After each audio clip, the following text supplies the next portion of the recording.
Welcome back to the DFS Special. I'm your host, your DFS Jerusalem, coming to you live from the Listen, you got 150 entries and then you're a shark, and I don't fuck with you. So there's too much good shit on here.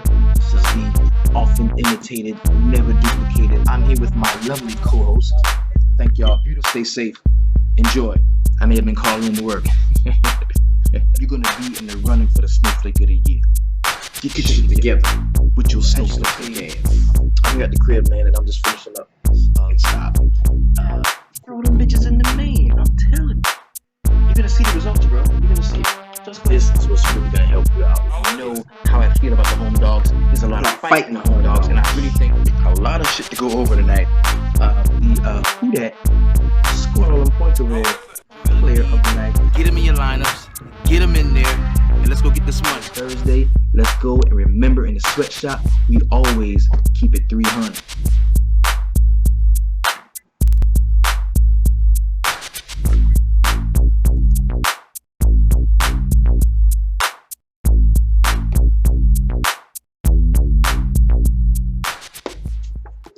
What's up? What's going on? This is your boy, the DFS Jerusalem, man. You can follow me, of course, on Twitter at DFS Jerusalem. Tonight, we're going to be talking a little about what happened last night. Taking a look at the 11-game slate. That was pretty decent. We're also going to be taking a look forward to the solid 8-game slate that we do have for Saturday. It's going to be a pretty good one. I'm looking forward to it. Quick thoughts about last night. I managed to avoid so many landmines last night. I mean, there were traps and booby traps that people were just falling into.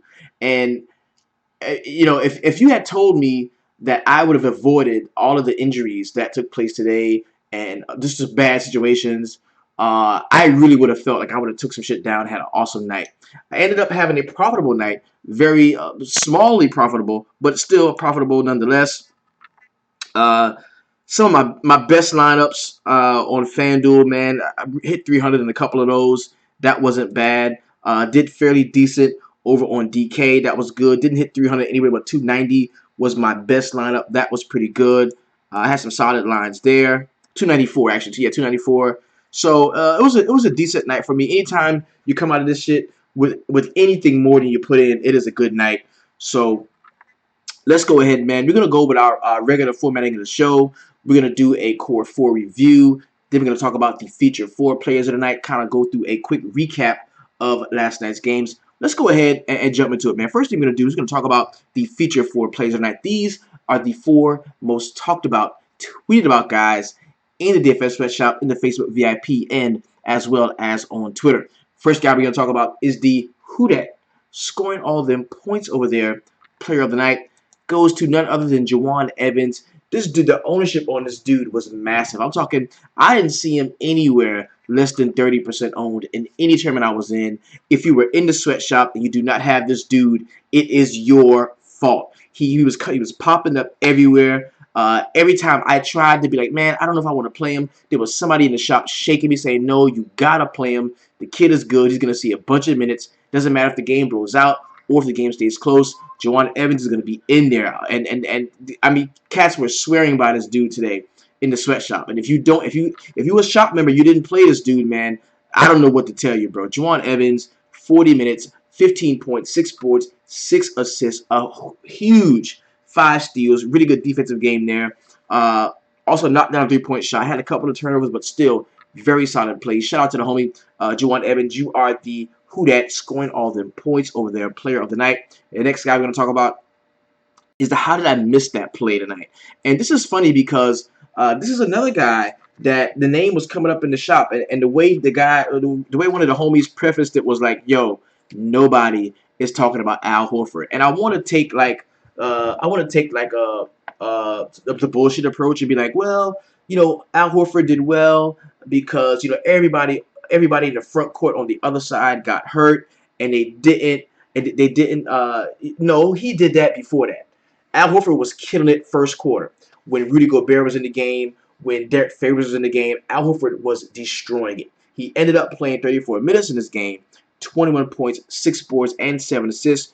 Also knocked down 3 3-point shots. Didn't block any shots, but he didn't turn the ball over once. And he also had 2 steals. Awesome game for Al Horford. I had him in 0 lineups. How the fuck did I miss that? Is that play tonight? Next guy we're going to talk about is the Heat check play tonight. Now, this is going to be a 1A and a 1B. I got to give it to Russell Westbrook. 77 DraftKings points. Went out and 7x at a huge 11.4K price tag. But it took you 3 overtimes to do it. So the real Heat check player tonight is going to go to Chris Paul because in a blowout, which he sat a lot of the fourth quarter, played 32 minutes, had 28 points, 4 boards, 8 assists, 6 steals, 1 block shot. Awesome game there for Chris Paul. And tonight, you, Chris Paul, are the Heat check play tonight with an honorable mention going out to the big homie, Russell Westbrook, who had an awesome game. That game went to triple overtime. It was a really good one. That was a nice game. Now, let's talk about that one motherfucker. Snowflake, snowflake, little snowflake, little snowflake falling from the sky. Snowflake, snowflake, little snowflake, falling, falling, falling, falling, falling, falling, falling, falling, falling, falling on my head. Cut. Snowflake ass motherfucker. Caris LeVert. Look, Caris LeVert. 5.2K. 5 points. That means you robbed. You ran off on the plug. You're a disgrace. That's one of the most horrible fantasy performances I have ever seen by a motherfucker who was 36% owned. This dude, this sorry motherfucker, he was more owned than the dude that was 3K. Caris LeVert, 5.2K, 5 points. You played 26 minutes, brother. 2 points, 2 rebounds, 1 assist, 2 turnovers. You had just as much points as turnovers. You had just as much turnovers as rebounds. You had more turnovers than you had assists. You had more turnovers than you had personal fouls. You a motherfucking snowflake with your snowflake ass, and I'm not gonna roster your bitch ass again. Now get the fuck out of my face, and let's get on with the rest of the motherfucking show. Sorry ass snowflake motherfucker. Now, we've reached the part of the show where I've got to be honest with you. This is where I'm going to lay myself out and kind of give you a look at my core 4. This is for FanDuel as well as DraftKings. We're going to start with the DraftKings core 4 because it wasn't that awesome. Dario Saric, 5.6. All of them overtimes. He did exceed that 6x value, which is kind of what I had predicted personally for him. Bradley Beal blew it up. 47 DraftKings points for him. He more than 6x. That was awesome there. Jokic and only played a small amount of minutes, man. But at 7.7, I had to take a shot on it. I was pissed. It was crazy. Certain parts of the like leading up to this, when I saw the report come out where he's not even starting, bro. This is Mike Malone. This is Mike Malone. Like I'm thinking, this is gonna be easy. Oh no, this is Mike Malone. What Mike Malone is doing to me. Like I was like so set to have all the Jokic exposure. He's gonna start. It's gonna be a good game. And Mike Malone was like, "No, I'm hitting you with a crossover. I'm starting the Craig dude. No." And that fucking pissed me off. Totally pissed me off. He did get some solid minutes. Looking at the injury, he did get some solid minutes, and he didn't snowflake out. I mean, it wasn't a horrible performance. It wasn't horrible. I mean, I wanted at least 40, 42, 43, but he came close. And it was worth a try. It was worth a try, but it wasn't the outcome that I definitely was looking for. And then of course, Lillard, I really want to come down on Lillard, bro. You were so close to be the snowflake of the night, but I had to remember this is not about me. I have to keep it real. Big game Dame did his thing in the first half, and they just didn't need him, bro. Orlando just gave up, and they got rolled over, and they just did not need Lillard to come in and continue to play and crush. So, and that's what pissed me off, bro. What pissed me off is how Malone sucks. I knew that Jokic was gonna hit value when overtime started. the game goes into overtime, and Jokic doesn't even see the court, and that's when I knew, like, fuck, I was dead. So that was the DraftKings core 4, which wasn't bad. I didn't lose any money. I actually made a couple dollars. I had this core in a lot of different places. Plus, with the kid from the Clippers, that was good. I had him pretty much in every knock that we ran, so it was good. Now, FanDuel, much better. We had Gortat, was nice. Ben Simmons, who, and see, two of these guys played in the triple overtime game. Westbrook, who led the slate in scoring, he was a core member for us. McCollum was decent. He had about 30 FanDuel points. That wasn't, it could have been a lot better. It could have been a lot better, but that was decent. Then we had Simmons, who did hit up that 5x value, some change for us. That was good. And then, of course, Gortat did approach and exceed 6x. So that was nice. We had a good one. It was a good day. Didn't lose anything. Made a couple dollars. We have some more to play with. We got NFL coming up. We're going to be also going about this 8-game slate. So it was decent. Now we're going to take a trip through last night just to take a look and highlight some of the better plays of the evening, so that, if you didn't get a chance to watch all of the games, you can take a look at how well people did. Okay, so first game we got is Miami going to Charlotte to take on the Hornets. Tyler Johnson did lead the Miami Heat in scoring. Him and Wayne Ellington both chipped in 16 points. No big rebounding or assist game from any of these people, and it's just funny because Dragic sucks. 26 minutes for Dragic. He only had 8 points. He had 3 rebounds, 7 assists. Dragic is done, bro. I can't play him at all with any semblance of confidence. Kemba Walker, he played 33 minutes. Had a fairly good game, man. 25 points. He led the team in scoring here.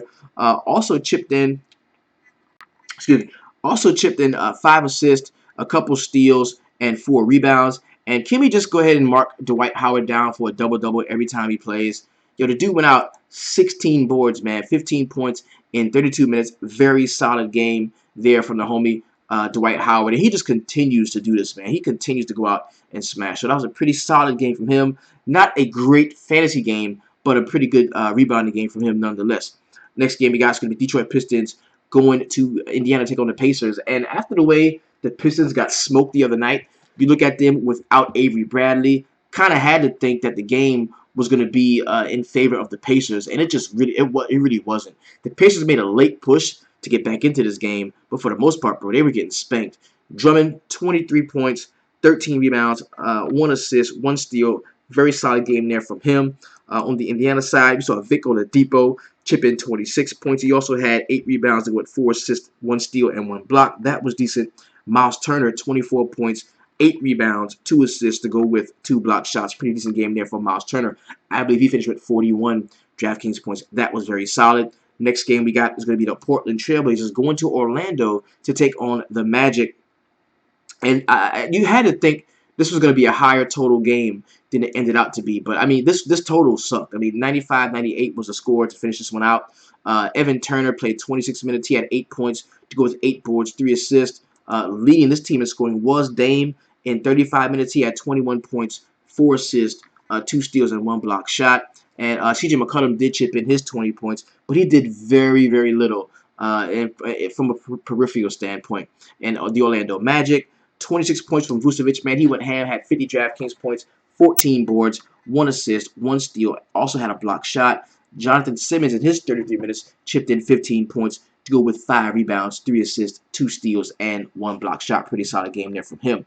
The next game we got was going to be the Oklahoma City Thunder and the Philadelphia 76ers. Yo, the total for this game should have been so much higher. And those overtimes were very low-scoring overtimes. There wasn't a lot of points scored in the overtime. So Paul George had a solid game, 24 points, 5 rebounds, 1 assist, 3 steals. We saw a really good one from Russell Westbrook, man. Big triple-double, 27 points, 18 rebounds to go with 15 assists. He did have 6 turnovers, but he had 2 steals, no block shots. Pretty good game there. And Carmelo Anthony did most of his damage in the first half, but he did finish with 24 points, 7 boards, 1 assist. Pretty decent game there from him on the Philadelphia 76ers side. Joel Embiid chips in 34 points to go with 8 rebounds and 6 assists. 7 turnovers were really telling. Also had a couple of block shots. JJ Redick, 19 points for him. 6 assists was fairly decent there. And Ben Simmons, man, he played 51 minutes, but he only had 12 points, 9 rebounds, and 11 assists. 1 rebound away from a triple-double, but this dude just cannot shoot. Like, Ben Simmons just cannot shoot, and it's really pissing me off. I'm going to need him to develop a jump shot. Next game we got is going to be the Los Angeles Clippers going to Washington to take on the Wizards here. And like we talked about, that kid from the Wizards, man, I'm from the Clippers. He was pretty good. He had a nice game. Sweet Lou Williams at 32 minutes had 23 points to go with 5 rebounds, 4 assists, and 1 steal. Juwan Evans chipped in 15 points. Also had 6 boards, 6 assists, and 5 steals. Pretty solid game there from him. DeAndre Jordan, man, big double-double, 16 rebounds to go with 12 points in his 33 minutes. That was pretty solid. On the Wizards side, Bradley Beal, he led him in scoring, bro. Bradley Beal did the damn thing. Oh, excuse me, no. Mike Scott led him in scoring with 22.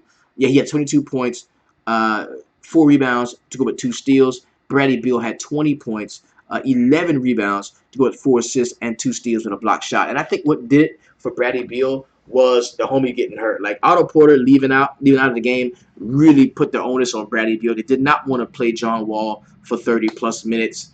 He was slated to get 30 or less. So Bradley Beal had to pick up a lot of that scoring load. He did that, or the rebounding load as well. He did that, had a very solid game. The next game we're going to be talking about is the Utah Jazz going to Boston.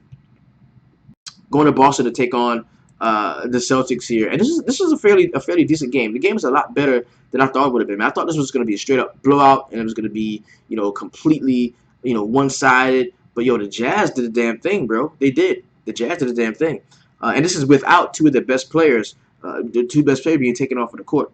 So let's take a look at it. Ricky Rubio, 22 points for him. He was priced at 4.9 on DraftKings, bro. That is cheap as shit. 7 boards, 5 assists to go with 1 steal. Donovan Mitchell, he chipped in 17 points in 36 minutes. Also had 5 rebounds, 9 assists, while only turning the ball over 3 times. That's decent. Jonas Jerebko had 17 points to go with 7 rebounds. Nobody hit a double-double bonus in this game, but it was still, on the Utah side, but it was still a solid performance from a lot of those cats. Boston, Kyrie Irving chipped in 33 points. He had 6 assists, 4 rebounds, only turned it over 2 times. Pretty good game there. Al Horford, we talked about him already, man. 21 points, 6 boards, 7 assists, 2 steals. Really solid game from him. Didn't see much from Tatum or Jaylen Brown. Jaylen Brown had 6 points, 6 rebounds, and 4 steals. That was decent. Also had a couple of block shots. That was nice there. Next game we got is going to be the Brooklyn Nets getting their ass handed to them by points. Nick Stauskas had 22 points, 7 rebounds, 2 assists. Very solid game from him. Rebounds, 12 assists. Also had 4 steals. Very solid game from the homie, man. He had a really good one. Next game we got is going to be the Chicago Bulls and the Milwaukee Bucks. This game was a lot closer, man, than I thought it would be. I had a feeling that the Bulls could keep pace with them. I didn't think the Bulls were going to win this game, though. So taking a look, Bobby Portis, he led the Bulls in scoring in 29 minutes off of the bench, and that was in part to Mirotic getting some early foul trouble. That really opened the door for Bobby Portis, and he had 27 points, 12 rebounds, also had 1 steal. Very good game there. Nikolai Mirotic played 29 minutes. He had 22 points to go with 8 boards, 2 assists, and this pretty solid game from him. And then Chris Dunn chipped in 17 to go with 7 assists and 2 steals in his 25 minutes. David Nwaba off of the bench, 13 points to go with 8 rebounds, 1 assist, and 3 steals. Pretty solid game there. On the Milwaukee side, huge game from Chris Denver to take on the Nuggets. This is another game that went into overtime, but the overtimes were just so boring and clunky and horrible and without a lot of points scored that it didn't even seem like it was a real deal overtime. It really didn't. Anthony Davis had 28 points to go with 12 rebounds, 1 assist, 1 steal, and 5 blocks, which was big. DeMarcus Cousins, he played 33 minutes, but he stayed in foul trouble. In 29 points here, he had 4 rebounds, 4 assists, 9 turnovers, bro. 9 turnovers. That is horrible. That is horrible. What's up, Mo? Posted on Facebook, me taking down the shark, ready for Saturday. Oh, let's get it, baby. You know what time it is. You know what time it is. Let's get it. Drew Holiday. Really nice game there for Drew Holiday, man. 25 points for him in 43 minutes. He also had 8 rebounds, 6 assists, 3 steals. Very solid game there. Last game on the slate was the San Antonio Spurs. Excuse me. Didn't go over the Nuggets side. I really want to touch on that. I want to touch on on the Nuggets side. Sorry about that. because Malone, man, he horrible, bro. Malone was fucking horrible. He started the Tony Craig dude. So Gary Harris played 42 minutes. He had 21 points, 2 rebounds, 5 assists, and 2 steals. Trey Lyles had 19 off of the bench, 7 boards, 3 assists, and 3 steals. Will Barton had 19 points and also chipped in 6 assists, 4 rebounds, and 2 steals. Pretty solid games for those gentlemen. Now, the last game on the slate, the San Antonio Spurs going to Houston to take on the Rockets. It was a blowout. It was a massacre. They were dead in the water. It was so bad. This game was just not good. Kawhi Leonard, he only played 16 minutes, but he had 12 points with 4 rebounds, 1 assist, and 2 steals. Leading the team in scoring was LaMarcus Aldridge. He only played 26 minutes, man. He had 6 rebounds, 2 assists. Not a great game from him. On the other side, Chris Paul went in, bro. He played tonight, went in. 32 minutes, he had 28 points, 4 rebounds, 8 assists, 7 steals, and a block shot. And then James Harden in his 33 minutes, he chipped in 28 points to go with 7 rebounds, 6 assists, five turnovers, 2 steals, and 1 block. Clint Capella, 18 and 10, a nice double-double in his 25 minutes. That was pretty solid. And Eric Gordon chipped in 14 points over the bench in his 27 minutes. So now that we've recapped last night's games, let's go ahead and roll through, take a look at today's slate, man. It is 8 games. I'm very excited about it. We are going to be rocking from RotoQL. Really solid shit on here. Let's go ahead and jump straight into it. The first game that we got, you know what time it is, man. This is what I like, baby. We got it. We got Kemba at the crib. Portland coming to town. I really want to go to this game, but that would be so nice if I could make my way down to this game. But I can't do it. But I would love to go. Kemba is now cheaper, 7.2. You got to ask yourself what has been being done. What's been being done against the Portland Trailblazers as of late in terms of their against point guards? They have been limiting point guards. Portland has been limiting points guards, and I don't know how, because this is a team that hasn't been dedicated to defense, especially the top of the key, over the last couple of seasons. But we've just seen point guards be limited. As you can see, this is the #1 DVP against the point guard spot, which is gonna curb my enthusiasm for Kemba Walker. But it's Kemba. He's at home. He's the engine of this team. They got Dwight Howard, who I know can put pressure on the other team. So I kind of like Dwight at a depressed price point, coming down from 8.1 to 7.7. If I get Dwight Howard under 8K, I'm gonna take a close look at him. And when I do that, I've got to look at a guy who may be setting the table for him. Dwight 7.7. Yes, yeah. Jeremy Ladd says Kemba hurt his wrist. He did. He did have a little issue with his wrist, but he came back. He definitely came back and finished the game off strong. So I don't have any problem taking a look at Kemba here against big game Dame. So give me some Kemba at 7.2. Give me Dwight Howard 7.7. I want to take a look at Nick Batum at 5.7. What did he do last night? I believe did he have a decent game last night? It's not showing up. What did he do last night? Let's take a look. I'm gonna go see what Kemba did last night. Not Kemba, but yeah, they got the ass whooped. But I'm gonna take a look and see what he did last night, because I think he has an elbow issue and 3 rebounds, a couple of steals. So he's finding other ways to get involved without scoring the basketball. But that's kind of what we need. We need him to score the basketball. So I'll be off of Nick Batum here. But I think Dwight Howard and Kemba will be as far as I would need to go as far as the Charlotte Hornets. On the other side, big game Dame at 9.1. I'm going to give that another shot, as I will CJ McCollum. I like the price on him is down to 6.8. I like that. I think that Evan Turner, man, at 3.8. Evan Turner has been getting a ton of fucking run, bro. He's been getting a ton of run. 23, 30, 28 in the last 3. I think this is a solid matchup for him. I'm going to have some exposure here. Yusuf Nurkic at 6'4". We're going to be following on throughout the day and seeing what's up with him as far as minutes restrictions. But I don't like to play centers against Dwight Howard in Charlotte anyway, so I probably won't even go there. But Turner, McCollum, Lillard, guys that I do like. Next game we got is going to be the Utah Jazz going to Cleveland to take on the Cavaliers. This is a 210-point total, with the Cleveland Cavs giving up 8.5 here. We got LeBron James at 11.6. Don't love that, but we do have one of the more exploitable matchups. We've got Donovan Mitchell, the young man, the rookie, going against uh, yo, shooting guards against Cleveland has been a thing, bro. It really has been. Shooting guards, shooting guard and point guards has been a thing, and I think Donovan Mitchell at 6.9 is a player that I can get behind. Rudy Gobert, I do not foresee him playing. I don't think Rudy Gobert is going to be playing at all. Derek Favors could play. I know his he didn't have like a knee or anything like that. What was his thing? Favors didn't return. He had a facial laceration. He was cleared of a concussion, so there's a good. She could play. He can play. He can play. So, and if he does play, uh, I'm gonna like favor some. If he does play, I'm gonna like favor some. Rodney Hood at 5.3. Don't love that. I think this puts Alec Burks in play at 4.6. It could, but I like and Ricky Rubio too. Rubio, Mitchell, maybe some favors. If Rudy is out, Utah's gonna run, run, run. Yeah, they're gonna run. That's exactly. Rudy Gobert out, they're gonna run. They're gonna play a little bit faster. LeBron, of course, he is in play at 11.6. Kevin Love, of course, at 7.9 looks to be in play. And remember, some of these cats are getting. I think Love is getting like a discount, thinking he's gonna go against Rudy Gobert. I think he is. So I like Kevin Love at 7.9. I think he's playable.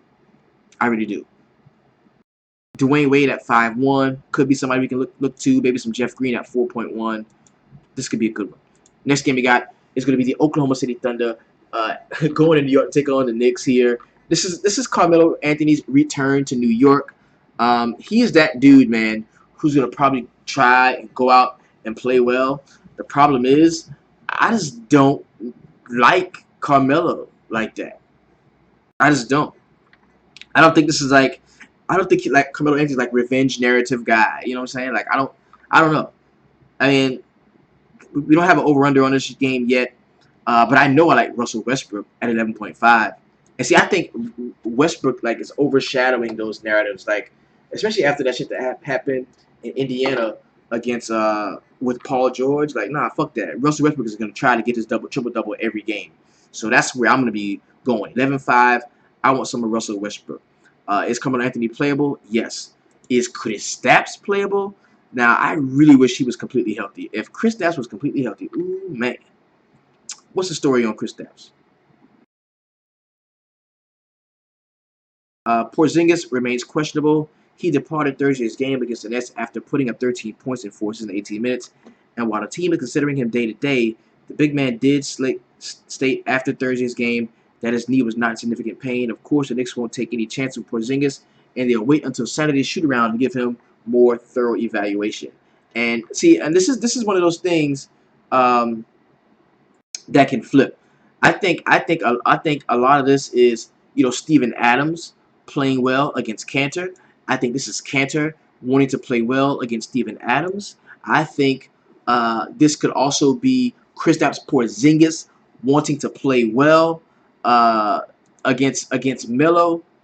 So this is like a drama. This game could have some drama attached to it. This game could have some drama attached to it. He said only bad thing is Westbrook just played 40 to 52 minutes. I wouldn't worry about that when it comes to Westbrook, bro. That dude is a fucking machine. I would not worry about like Westbrook and the minutes he plays. I wouldn't worry about that with him. That dude. I mean, did you see why they won that game? They won that game because Westbrook was the only man on the floor that wasn't tired. That's why the only reason why the Thunder won that game last night was because he was the only man who was not gassed. Like everybody else on the court was gassed. All of the young kids, Ben Simmons was gassed. Like all of the kids, everybody was gassed except Russell Westbrook. He's the only person that I really wouldn't worry about that at all with. I really would. Courtney Lee at 5'7" could be in play. Frank Nitti at 4'4". A big guy I look at. Next game we got is going to be Milwaukee and Houston. Giannis 10-8. I absolutely love Giannis. You give me Giannis at under 11K. Giannis is a front runner for me, man. I kind of like him. Yeah, give me Giannis. Bledsoe 6'9".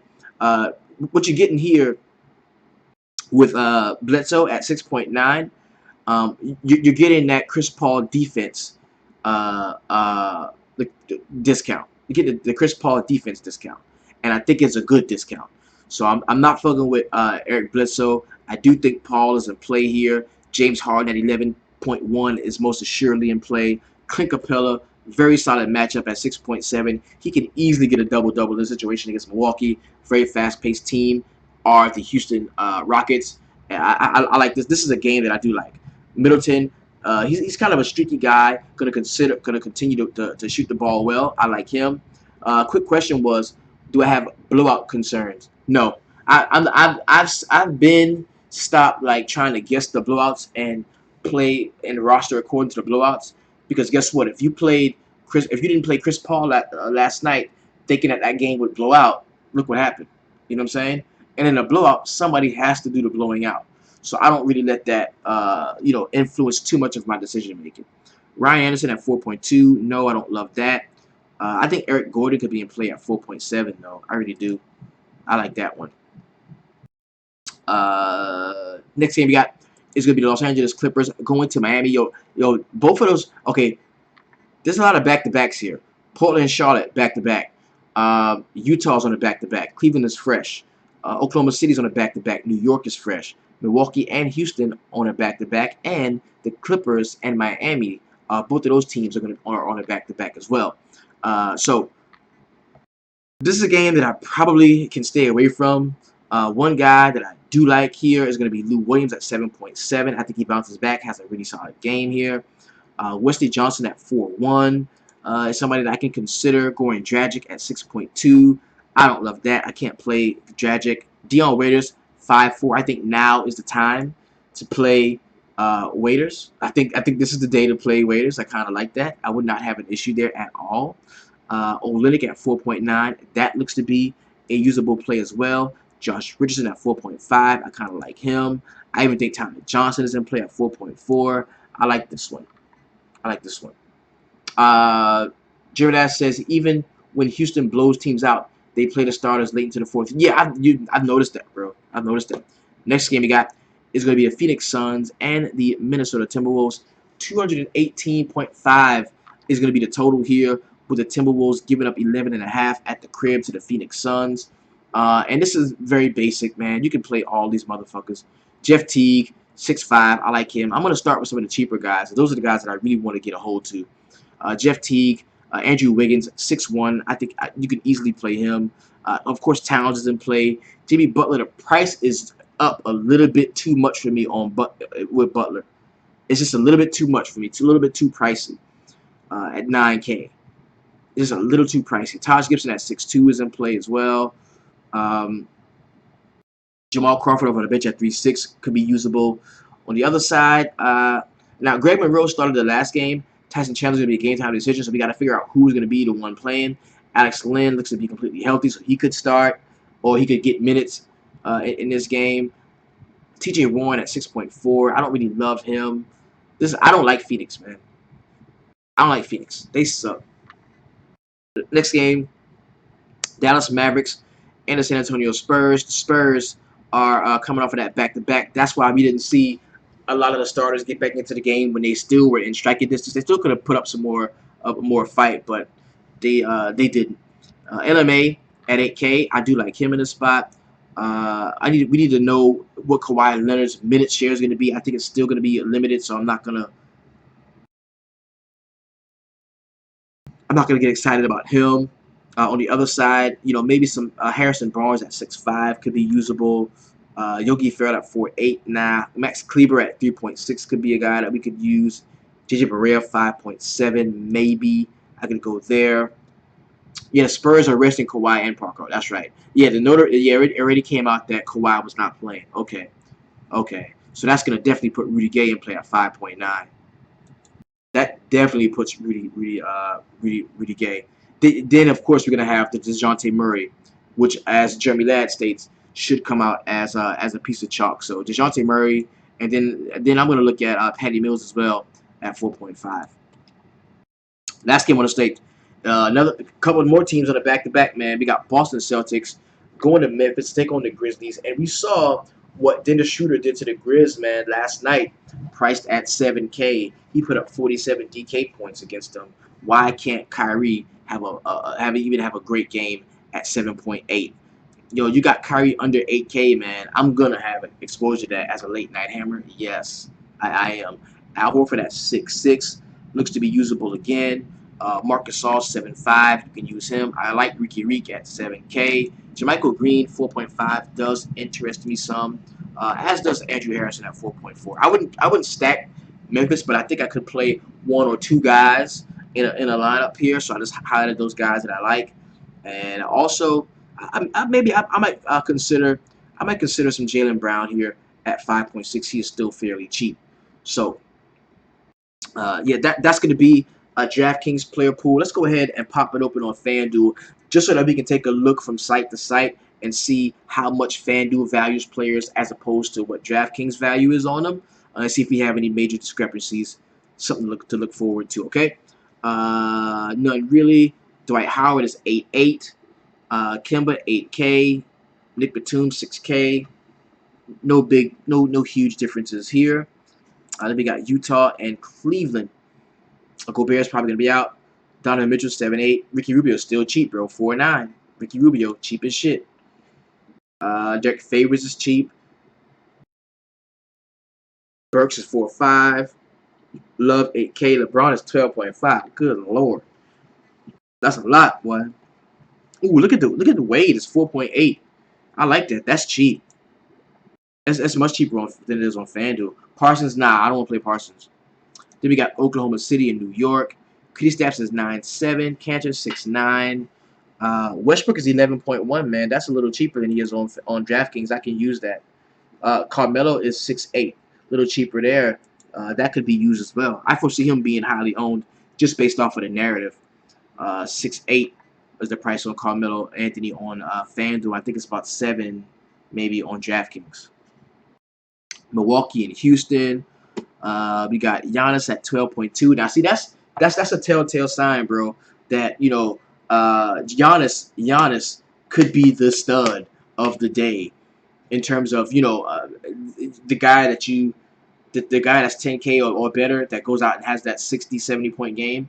Yo, the dude 12.2 is where FanDuel covets him at, and he's 10.8 on DraftKings. That is dramatic. That is drastic price differences. So I'm gonna be looking a lot to Giannis Antetokounmpo over. This makes me want to play him on both sides because if FanDuel values him this much to 12.2, that makes me want to play him on both sides. I kind of like that. Middleton, Paul 9.6. That's big on Paul. Hard 11.4. Capella 7.7. Okay. Then we got the Clippers in Miami. DeAndre's at 8.6. Wesley Johnson. Blah blah blah. Lou Williams at 8.5. That's priced up. James Johnson. Okay. Dragic is 6.6. Okay, Dion Waiters is 5.3. I like that. He's cheaper on FanDuel than he is on DraftKings. I can use that. Then Phoenix and Minnesota. Buckets is 9.7. Teague is 6.4. That's similarly priced. I can use that. Wiggins 6.3. Taj is way cheaper on FanDuel than he is on DraftKings. That's usable to me. I definitely like that. Then we got TJ Warren 7.5. Greg Monroe. Blah blah blah. I don't really love that shit anyway. Then we got Dallas and San Antonio. LMA 8.5. Powell 6K. Yo, what's the price on DeJounte Murray? Ooh, DeJounte Murray is 3.6. DeJounte Murray is 3.6. Patty Mills 4.1. That's gonna be stupid chunk. That's gonna be stupid chunk. Barnes is 6.7. 200 more than he's on DraftKings. Dirk 4.8. Wesley Matthews, Yogi. All right, the last game is gonna be Boston and Memphis. Kyrie is 8.4. Tatum is 5.5. He's cheaper. Jaylen Brown 5.6. That's a nice price on him. Then we got Gasol 8.2. Ricky Reek 7.5. Okay. There's some good values, man. There's some good values here, man. There's some pretty good values here, man. Good. So what we did was, man, we went through, made our initial player pool on DraftKings and then looked over at FanDuel and saw what some of the values could be. What we're gonna do now is we're gonna go out and we're gonna listen to what everybody else is saying, get all that information, bring it back to the shop, and hook it up, and plug it up, and we're gonna come out and make some really good lines like we did last night. So if you want to be a part of that process, man, it's very simple. You can go to the website www.dfssweatshop.com. That is where you can get full access to everything that we do. You can make it inside the line drives at 5 or 5:30, where we chop shit up, come up with some really good lines. So thank you all for being a part of this thing, man. Yo, you said Jang is good off of the bench. Yo, Jang had a good game last time because Taj Gibson sucked, and he got into early foul trouble. And that's something. Of course, that's not predictable. You know what I'm saying? But but I feel where you're going with that. I really do. So, yo, let's chop it up. Let's make some solid NFL lines for tomorrow. Some NBA stuff. And meet me back here at 5:30 today. We're gonna be chopping this up again. Once we get all the information that we need, all the injury news and notes and everything that we hear around the industry, we're gonna come back, make some lines, and get to the money. This is the DFS Sweatshop, where we keep it real, we keep it honest, and we always keep it 300. Peace. We out.